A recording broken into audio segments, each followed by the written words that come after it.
This is a Quiet Loud Studios production, the podcast network where reflection meets amplification.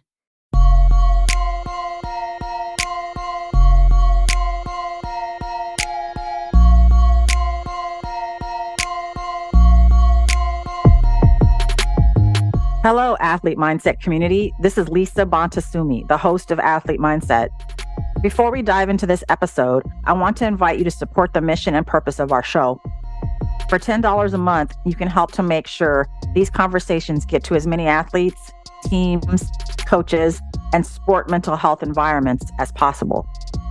As a subscriber, you will receive exclusive content and updates on current topics in athlete mental health, and you'll be directly contributing to the betterment of mental health for all athletes. Join the cause. Subscribe at sportse.io/athlete and make a difference today. Again, that's sportse.io/athlete. With your support and amplification, we can ensure more voices are heard and more individuals and communities are positively impacted.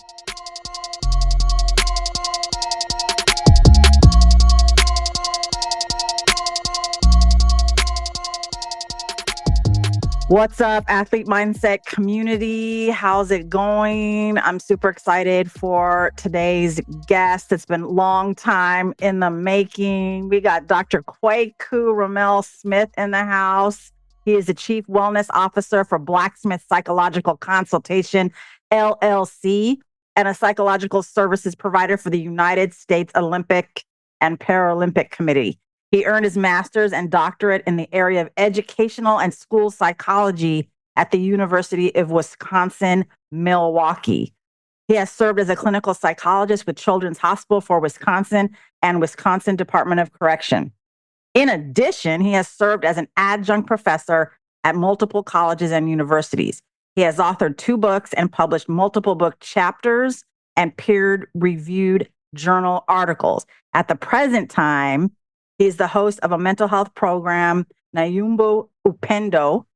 That's it. Look at you. On WNOV. Let's go. 860 AM radio show in Milwaukee, Wisconsin, where he also writes a weekly column called Kweku's Corner with a K. You better recognize.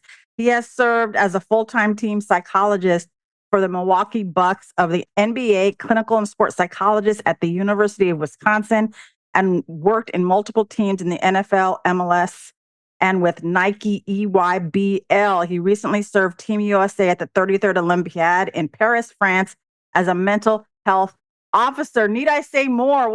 How's it going, Kweku? What's going on? It's so good to be here. And I just want to say thank you, because as you talk about being on WNOV, I want to thank you for being on my show. I got to have you come in from California, which is always a time difference in the morning. So this is not like a quid pro quo. It's just like, friend, colleague, we do that, whatnot. But I appreciate you appreciating what I do. And as the Bible says, iron sharpens iron. So I'm happy to be around other sharp swords. No, I appreciate it. Thank you. Thank you for having me. I think it's cool that as clinical sports psychology professionals, we can use our skills in other areas. Like you know what I'm saying? Like a radio show, like writing, like a podcast. Like, I think that is so important, because I know you and I have the same value around getting this information out to everyone, no matter what their ability to have resources or anything like that. The accessibility is key. That's the beautiful part about it. Whenever we can get some information to those who might not do it, where you say, not only can we destigmatize mental health, bring it to a level of normalcy, but most importantly, get it to the ears that might not necessarily hear it, especially because of certain barriers. For sure. For sure. You've done so much in your career and continue to do so much. What is it about the sports psychology space that really pulls you in, that really ignites that fire for you? Well, one of the things I think that makes it exciting for me is because I'm still relatively new to it. I've only really been in this game 10 years. I've been in the psychology field for over 25. Yep. As you talked about my bio, my goal was to be a school psychologist, to be in one school for 30 years. Where I worked with the child, the parent, and maybe even a few grandparents. He was my school. It's like I wanted to really make an impact. But life takes you on different journeys. That's true. For my internship, I started working at correctional facilities.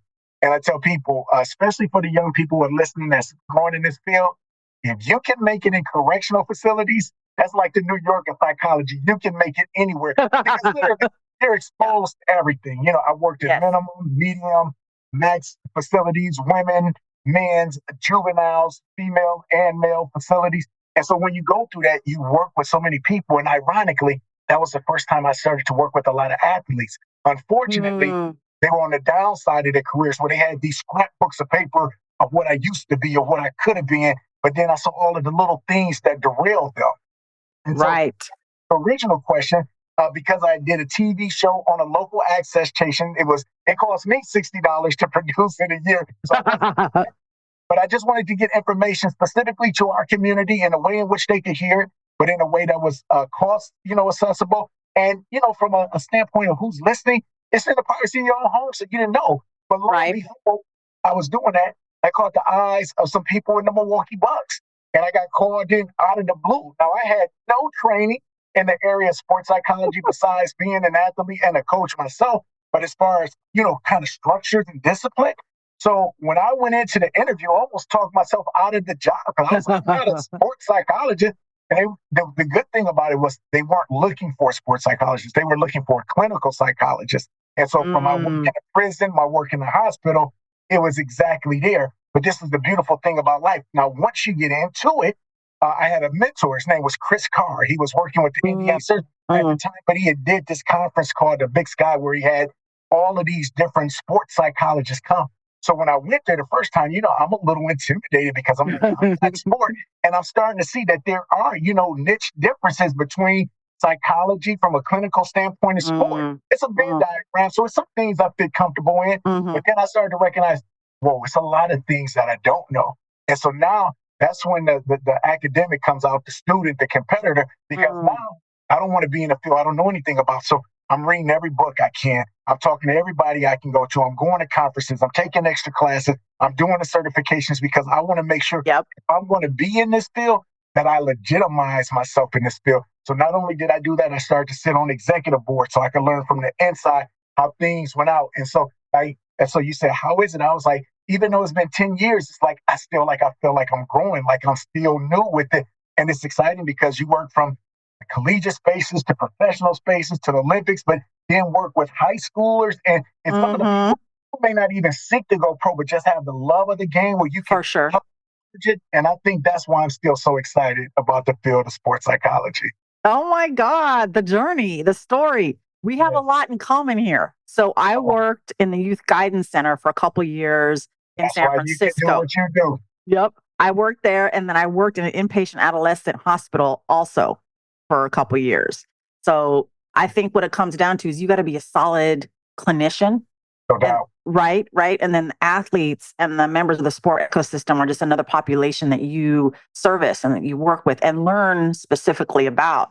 Because like you, I've been a clinician for over 20 years, but the CMPC route, the sports psychology route, is something I was like, I need to get that. I need to, and you know the story behind the scenes about the struggle, but like, I'm not a good tester, but I need to do that. It's just a gateway. I need to sacrifice and just get up in there and do that to have the credentials. So people like who don't know me, but like people who don't know me can say, oh yeah, check her out. She's doing. So like the validation kind of from here we go, from a systemic, situation is really, really important. And let's talk about that. What are the systems that actually inadvertently empower us, but also oppress us within our work, within ourselves as human beings?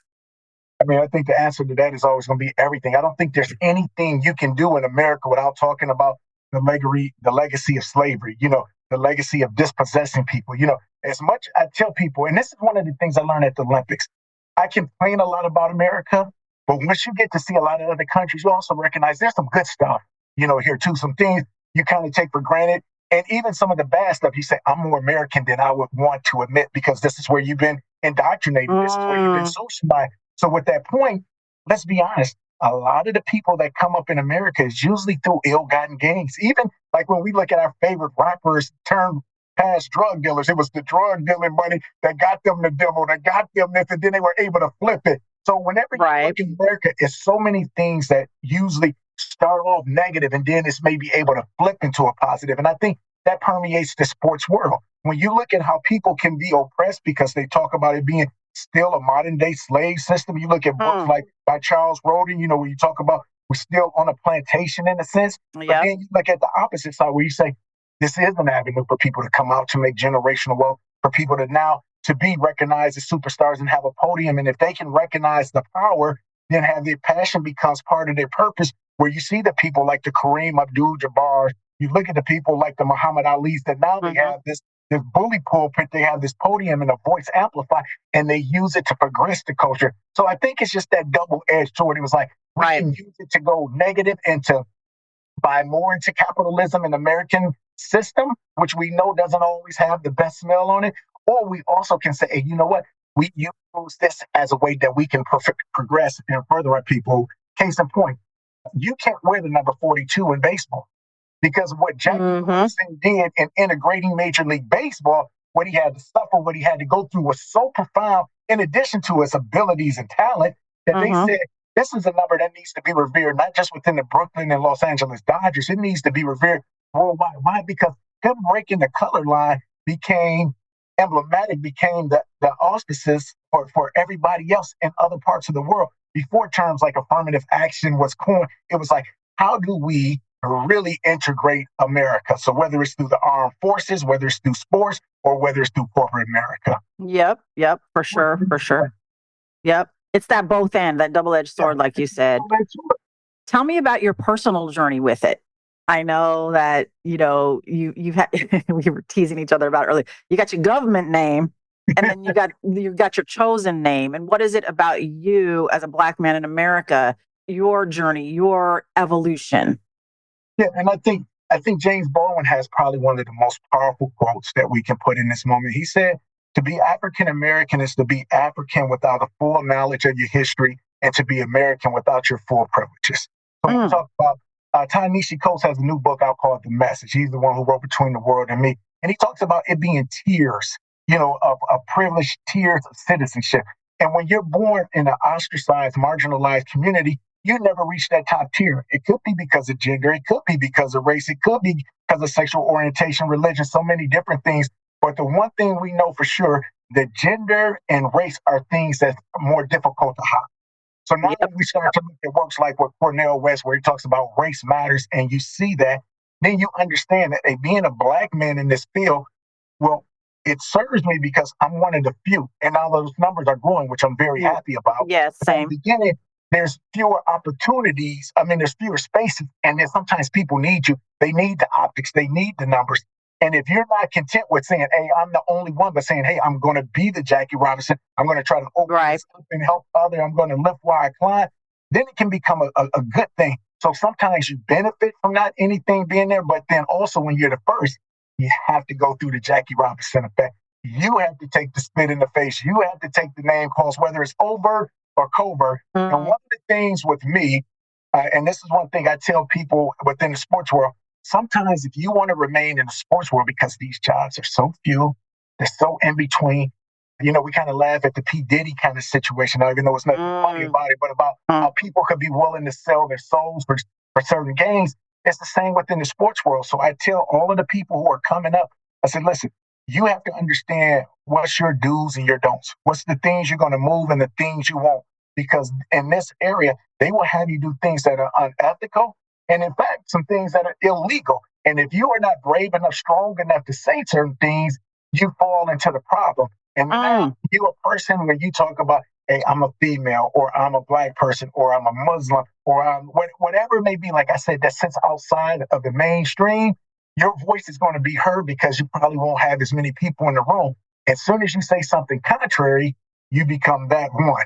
And that one is called the troublemaker. This is the person who can't go with the program. This is the person who won't allow the status quo to remain the same. And if you're going to be willing to do that, you also have to be willing to suffer some of the consequences. And so you're going to be outspoken in a place where, regardless of what color you are, they want you to just go with the flow. If you say something, you have to be willing to do this. But if we really want to place at the table, we don't want to place at the table just for the fact that we can sit there. We want to be there to be able to change the narrative. Yeah. Sometimes in changing that narrative, you can put yourself in some positions that's not favorable. So with that being stated, I look at my career, I look at some jobs I could have had if I would have kept my mouth shut.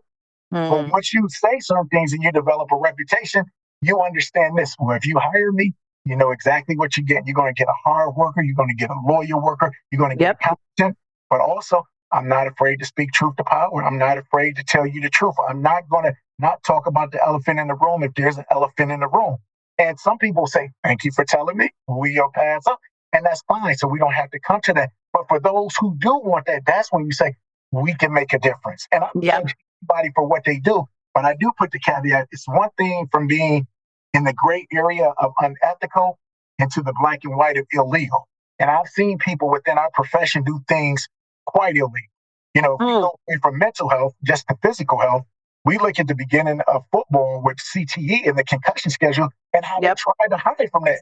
But it took a whistleblower to come, have their career sabotaged, have their name sabotaged in order for other people to come, and then more light could be shed on it in a different manner. But it almost takes that sacrificial lamb. So we kind of, as that first vanguard, even within the realm of sports psychology, as we try to normalize mental health, as we try to put it on parity with physical health, everybody, regardless of race, color, or creed, it's incumbent upon us to make sure we hold true to standards and ethics of our profession and make sure we always keep those who we serve at the forefront of our mission. Absolutely. How do you think you contributed, but then learned also within the culture of the Milwaukee Bucks when you were there, with who Kweku is and what you bring? How do you think that impacted them, and how did they impact you? Oh, just by what I said. When I first started, I was so brand new. You know, I think about a lot of the mistakes. I mean, you always, when you're older, you said, if I could go back to our young, I'd do that. And you say that kind of jokingly, but you say, also, if I would have did that, maybe I'm not who I am today. So everything I did when I go, like I said, I go in with a pure heart. I go in with the right mission. And so if I make a mistake, I'm not afraid to fail. You know, I hear people say, fail early, fail often, just fail forward. Learn from that mistake. Don't repeat that mistake. Grow from that mistake. So that time when I was with the Bucks, and originally I was brought on as a clinical psychologist. But as my time stayed and my role grew and it evolved, then they wanted me to also to become a mental performance coach. So now I'm trying to learn these things on the go, which I'm not as comfortable with. So I make mistakes along that way. But when I make a mistake, I learn, I put it in the computer, I grow. But as it relates to this now, this is the main thing, and I hope everybody is listening. I was asked to do some things that I didn't feel comfortable doing. They were very outspoken about it. And what was the thing? I'll be very clear so it's no ambiguity.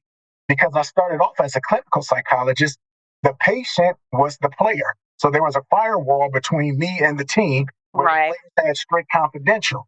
When they shifted my role to performance, they wanted me to then be able to say that the team was the client.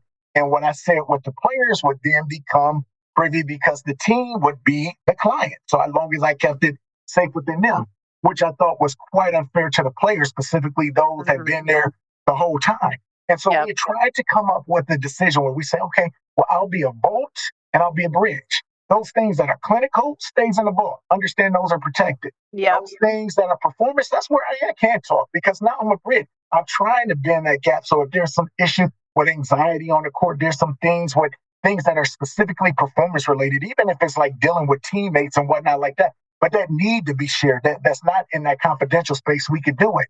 However, as the season kept going, the line kept shifting from those kind of those gray areas of Venn diagrams where you say, is this a performance or clinical? So with me, I'm always going to err on the side of caution where it's clinical if it's any part. They wanted to err on the other side where this is part performance too. So even though it's clinical, it's more there. And it got to a point where it's like, he's probably not going to share anything with us. And because there was no written reports on the clinical things, then it became like, well, is this who we really what we want? And because it wasn't, that was a time where it was a time to part ways. And so those are the things where you look at it and you say, is there anything you would do differently? Anything you say? I said, absolutely not. Because one thing I know is that every player that I work with can say with a high level of confidence that the things he told us he would do. And Dr. Harry Edwards, who's become my mentor over the years, you know, he's from fame from doing the 1968 Olympics with Tommy Smith and John Carlos being kind of like the emotional psychological mastermind behind that human rights movement there. He told me, once you lose the trust of the players, you're done in this business. And so my key was always to make sure that I kept the players at the foremost front. But what I did learn from that, Lisa, was whenever I talk with any organization is I wanted to know who they identify as the client.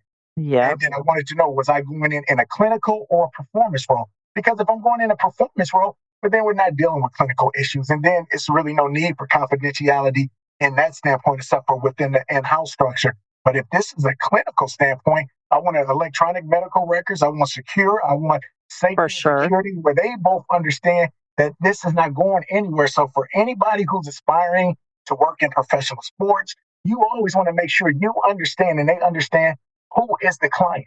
Because if you are in a session and they're divulging information, but then you tell it back to the thing, well, then you're seen as the ops, you're seen as a spy. And it's already hard enough Right. if you're employed by an organization where they're like, hey, well, what happens when they put you versus me? And this goes back to the Milwaukee Bucks. I told the players, it was almost like I was prophetic. They said, well, how we know that when it comes to you or us, that you're going to choose us? I said, you only know when the rubber hits the road. And when the rubber hit the road, the one thing I was happy about was that I got so many players to reach out to me, respect. And you know when they said some things need not be stated because they understand the situation too. And the beautiful thing is you still get a chance to work in different areas. And so to be able to then work in certain locker rooms in the NFL, to work with certain teams with Major League Soccer, to work at a Power 5 university where I got to employ my skills even more. So it was like you still get to learn. So even though sometimes people say, oh, well, that was a loss of a job, a loss of an opportunity. No, it was a time and space. It was an opportunity to learn, an opportunity to grow. And then there's movements. And then there's a time to be here. Then there's a time to be gone. And I think that's what everybody needs to know, regardless if it's sports psychology, with relationships, with regular jobs, with places of employment or places where you live in the city. There's an expiration date. And understanding when that date is essential to your emotional mental health. For sure. No, that's so deep and so powerful. I mean, I think you've said so much there. You know, those of us who are dually trained with the clinical and the performance side, that feels like that is always a question that I need to remind myself to ask. Who is the client? Who am I serving right now? For what purpose? Some part of me is like, damn, it's easy just to be a clinician or just to be a performance. You don't have to like. I'd say in this field, if you can't walk a tightrope without a safety net, this is not the field for you. And that's why working in the prison and the correctional facilities, I think, pays so many dividends because when you work in a correctional facility, you don't know what's going to happen. Your head's on the swivel for physical safety, emotional. You want to work, but I think it's that thing that your antennas are up that keeps you alert and ready for anything where there's no fear. And once you can walk into a place with no fear because there's a level of confidence and you have your boundaries set, you can walk in confident. Like I said, if it's meant to be, beautiful. If not, I can move on and be confident that something else is going to fall in my lap that's going to suit me. Totally. And staying true to what matters to you, your purpose, your values. Like I remember going into those units at Youth Guidance Center, and sometimes it was harder to deal with the staff as a woman than the actual young people that were in there. And like going in there and like am I feeling safe, not just from the environment itself, but them as men working there. And it was just really interesting. And I think boundaries, you learn as you go and you like learn what feels right, what doesn't. And I think that's the feeling. And I think I've been in that experience too, where this team, I don't think they fully need or want what I am right now. And that's okay. Yeah. And that's fine. The teams and the culture of those teams and the coaches have different ideas about what they want, how they want it, whom they want it from, and us not seeing that as like a rejection or this loss or this mistake never to be like learned from. I think that's so important. So thank you for putting that in there. For the Olympics, what are some of the major takeaways? Because that's huge. I followed you while you were there, saw your posts, saw all the amazing things you were doing with the team as well of other sports psychologists. What are your takeaways as a human being from a worldview, and then just like that you'd like to impart on us who are doing this work back here? Yeah, I think the first thing is, like I said, what I recognized was the double-edged sword of America.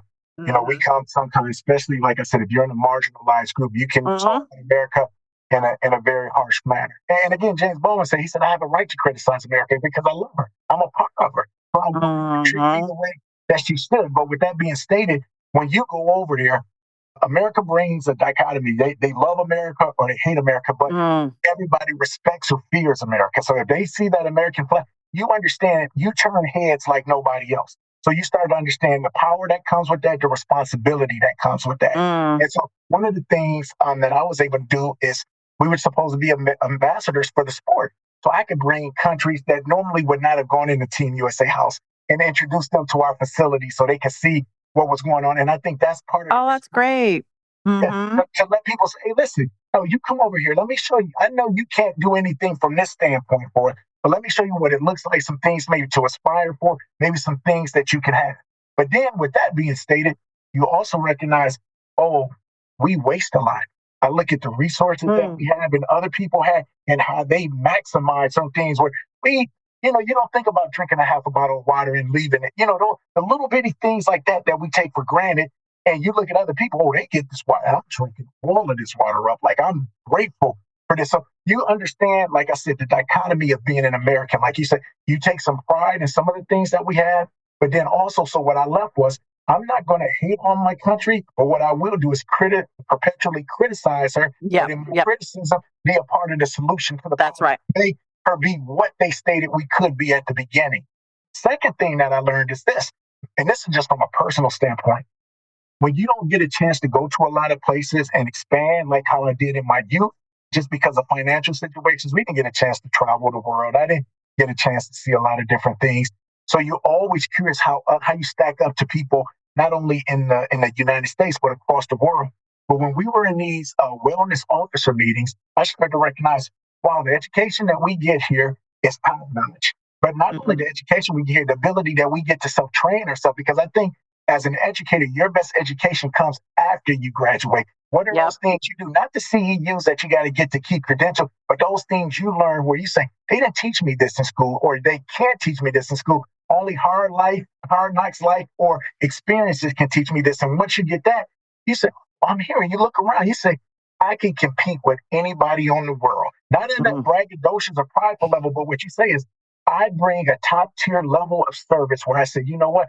I'm comfortable with anything that I write, that this is not just for Milwaukee, it's not just for Wisconsin, it's just not for the Midwest or America. I can send this to anywhere in the world and it can have a level of validation. Obviously, some cultural bias and things of that nature is there. But then the third thing, what I learned, and I want to get this for all of the clinicians, so this is for everybody else. Sometimes people seek to get to a position and you get there and it can be a letdown because sometimes the fantasy doesn't match with reality.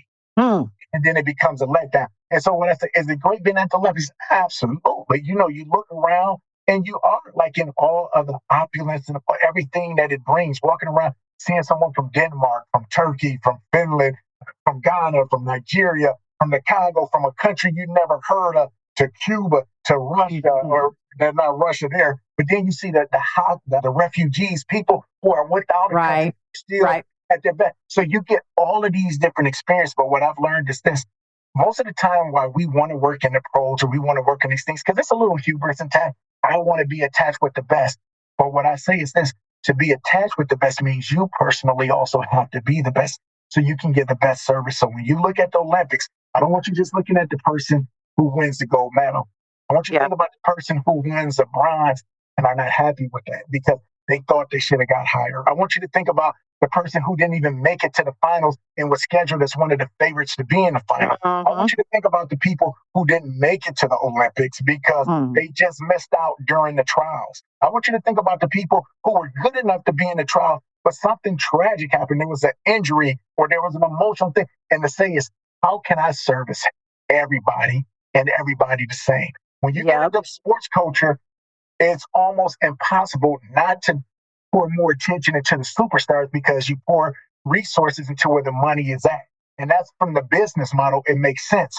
But from a personal, humane model is, how can I treat the person who's looked at as the number one face of this sport towards the person who nobody would know if they saw in the store, even if they wore a jacket that said they were Olympian.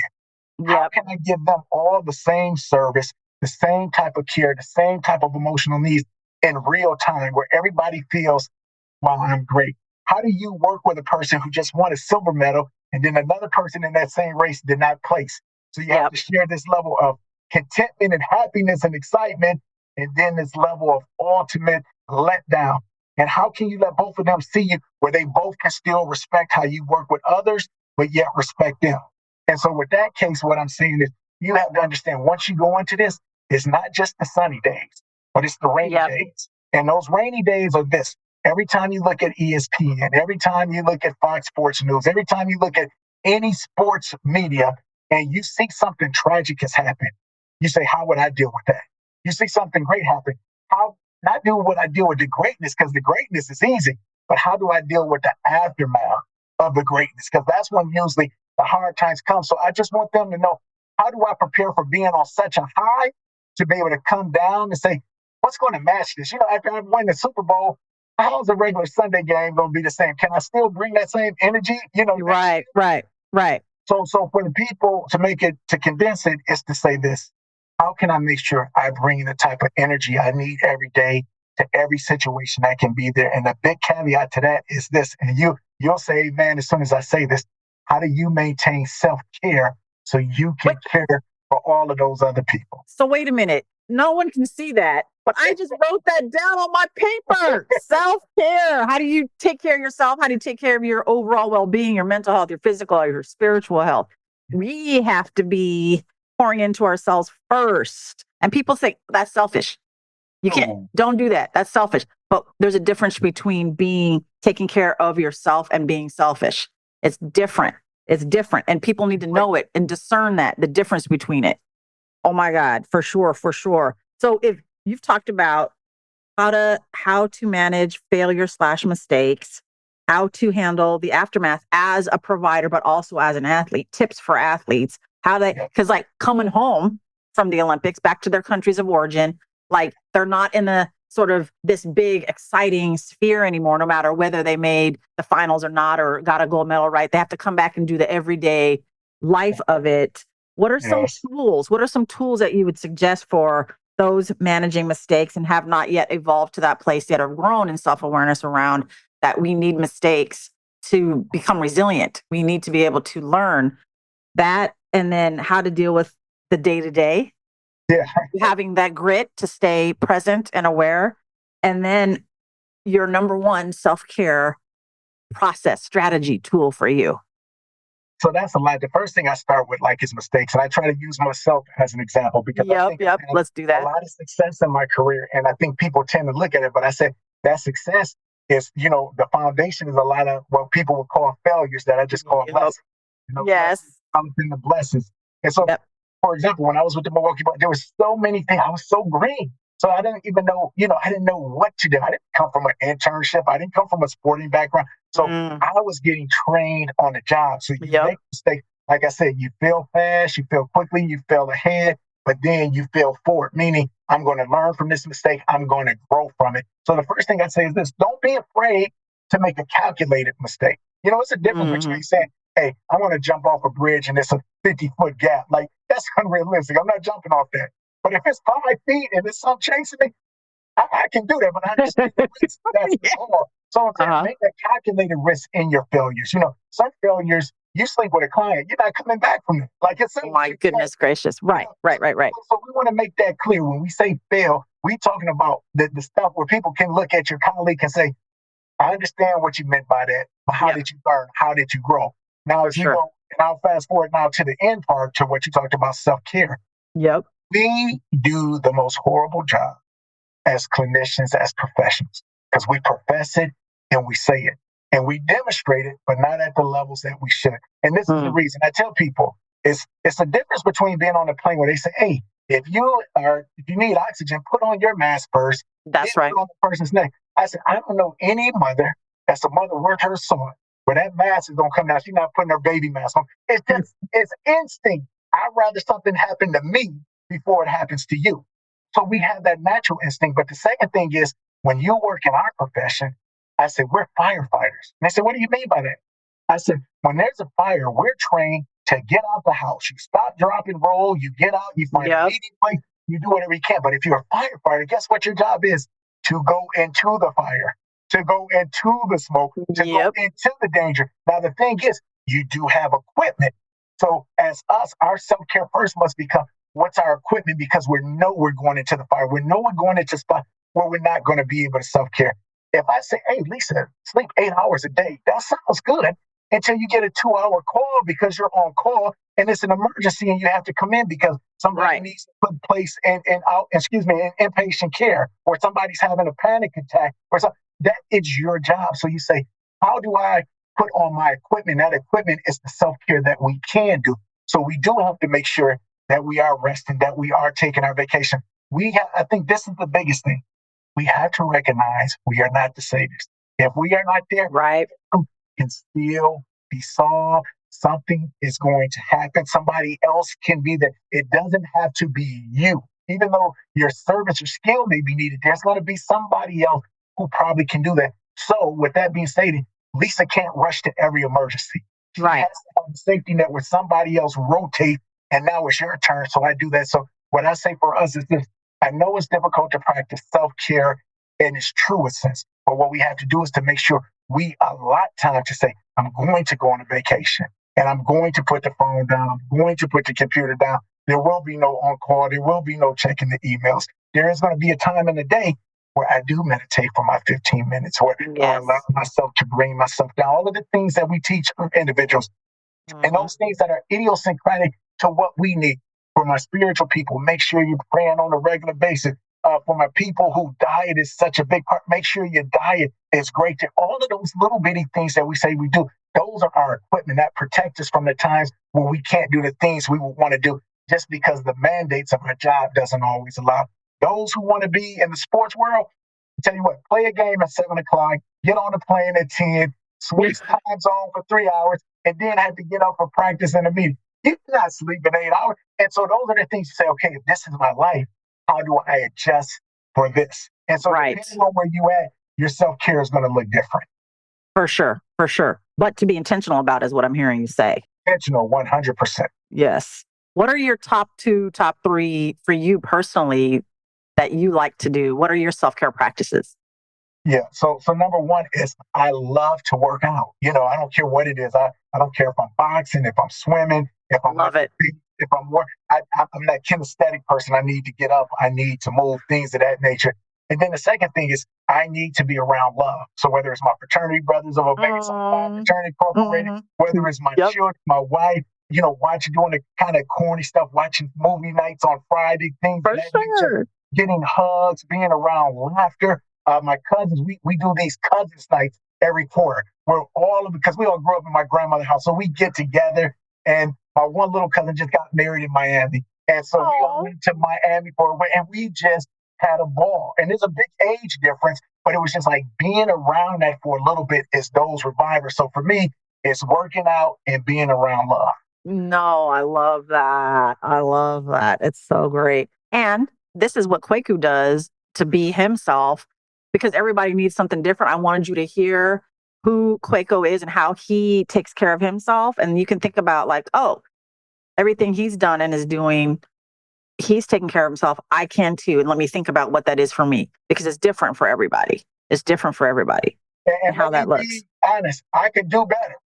I should do better. So we all can. Make sure to let them know, like when we talk about, we're constantly learning. That's the beautiful thing. Once you think you know it all, you have it all, that's probably when you're on the decline.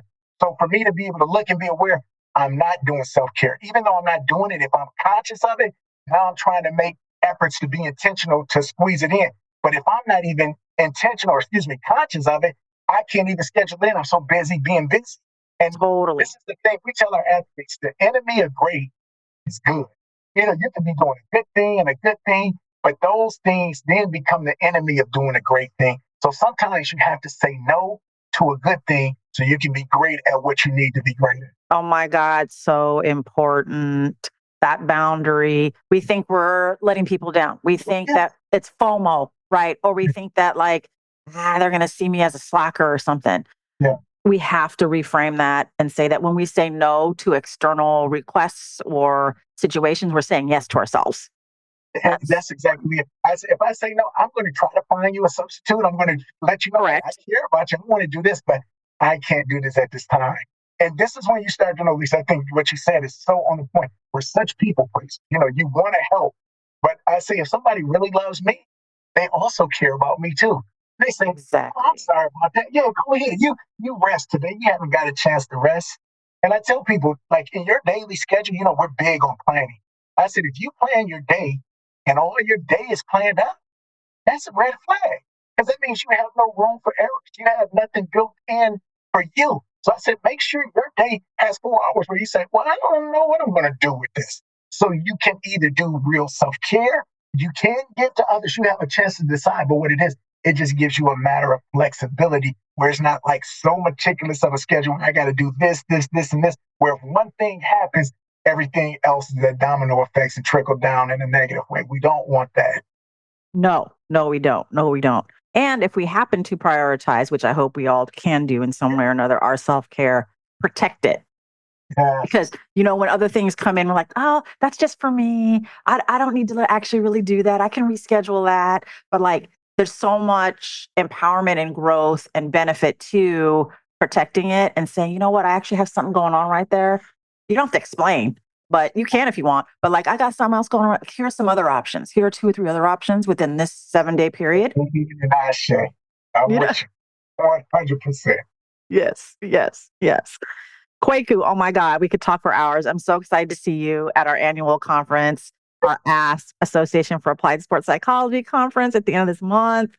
Again, being around like-minded people, you sitting down, sharing space. We don't even have to say a word, knowing that we're doing this work together. I can't wait. What are you looking forward to? To be around. Yes. You know what? It's so funny, like we talk about it, because the first thing when I started to work with the Bucks, I told you I was so new, and my mentor said, if you're going to do this, you have to be around it. So the first conference I went to was in 2014 in Las Vegas at ASP. So this is almost like a full circle moment for me. Oh my God. So, and not only do I get a chance to go, I get a chance to do one of the keynotes. So I said, from 10 years of being where I knew nobody to then being invited to be a part of a keynote presentation, I think it's like sort of like that confirmation where like I'm also adding and contributing to this field. So it's just going to be wonderful for me, like you said, to be around so many different people, so many different friends, so many different colleagues, and just to be able to learn, to be able to grow, and to, like you said, it's a workation in the sense you get to for sure still get knowledge. So that's what I'm looking forward to most. Me too. You and I met, gosh, has it been 2 years, 3 years now? It's been a long time. We're in Texas. That's right. We're at the ASP conference. And so like being able to just chat it up, like, hey, what do you do? How are you doing? Let's talk. What you up to? Like on a personal and professional level, and to continue it throughout these years is really, really special and important. You've been an inspiration to me. When you get a colleague that turns into a friend. And, yes. And I don't use that word lightly. Obviously, we share a bond with our fraternity and sorority. But yes, we do. I think it's just like when you say a like-minded person. And the people who I gravitate to are those who really love what they do. They take it serious, and you can see them contributing and adding to the field. And I give you this. It's not only they do things for themselves, but they create a platform and a stepping case for those who are still coming up. And one thing I respect about you so much is the things you do in your community, for your community, but also how you get back to some of the younger clinicians. And so I think that's why we were magnetic like that, because I see you as a kindred spirit. I love how you love your family. I love how you balance between work and home, and even do some extra things while still doing self-care. So it's a pleasure to meet you and to have this type of energy in my space. So I thank you. No, thank you. And let's be clear. Sometimes I'm balanced, sometimes I'm not, That's real. No, I'm excited. I know we're going to have some even more better, longer, deeper talks when we're there. I can't wait. Thank you for your time. You're a busy guy. You got a lot of amazing things going on. I feel honored and privileged that you'd spend some time with me today. And let's keep lifting each other up for everyone, for the people that we serve. That's what we're going to do.